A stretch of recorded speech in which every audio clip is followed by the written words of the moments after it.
নমস্কার বন্ধুরা, সাথে আমি সঞ্জয়। দেখছেন আপনাদের চ্যানেল ক্লিয়ারিটি।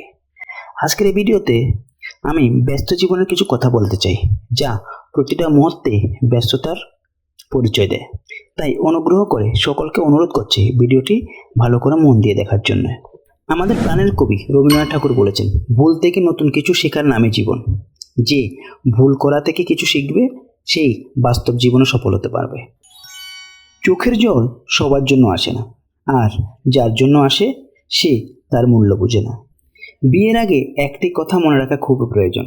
সেই ছেলেকে বিয়ে করো যার ভবিষ্যৎ ভালো, আর সেই মেয়েকেই বিয়ে করো যার অতীত ভালো।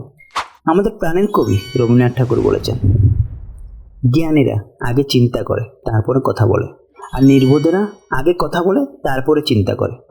তাই বলছি, জ্ঞানী হও, নির্বোধ হও না। জোর করে কাউকে ধরে রাখার প্রয়োজন নেই। যে থাকার সে থাকবেই, আর যে চলে যাওয়ার সে চলে যাবে। শখের মানুষকে এখন থেকে ভুলে যাও। যে তোমার ছিল না সে কোনোদিনও আর আসবে না, আর যে তোমার থাকবে সে সারা জীবন তোমার কাছেই থাকবে। জ্ঞান পেলে নিজেকে জ্ঞানী বলে গর্ব হয়, কিন্তু প্রেম পেলে নিজেকে অধম বলে জেনেও আনন্দ হয়। তাই কিঞ্চিত মাত্র জ্ঞান নিয়ে নিজেকে অহংকারী করে তোলো না। তুমি যদি নিজেকে প্রতিষ্ঠিত করার জন্য ভুল করার সকল দরজাই বন্ধ করে দাও, তাহলে মনে রেখো, ঠিক করার সকল দরজা নিজে থেকেই বন্ধ হয়ে যায়। আনন্দকে ভাগ করলে দুটি জিনিস পাওয়া যায়, একটি হচ্ছে জ্ঞান আর অপরটি হচ্ছে প্রেম। এই পৃথিবীতে আমরা মানুষেরা খুবই আজব প্রাণী। কারো পছন্দ হওয়াটাই খুবই সহজ, কিন্তু সারা জীবন তার পছন্দের হয়ে থাকা খুবই কঠিন। আমরা সকলে এই পৃথিবীতে কাউকে না কাউকে ভালোবাসি, কিন্তু ভালোবাসলেও ভালো বন্ধু হওয়ার শক্তি সবার মধ্যে থাকে না। অতীতকাল যত বড় কালই হোক না কেন, নিজের সম্বন্ধে বর্তমানকালের একটা স্পর্ধা থাকা উচিত।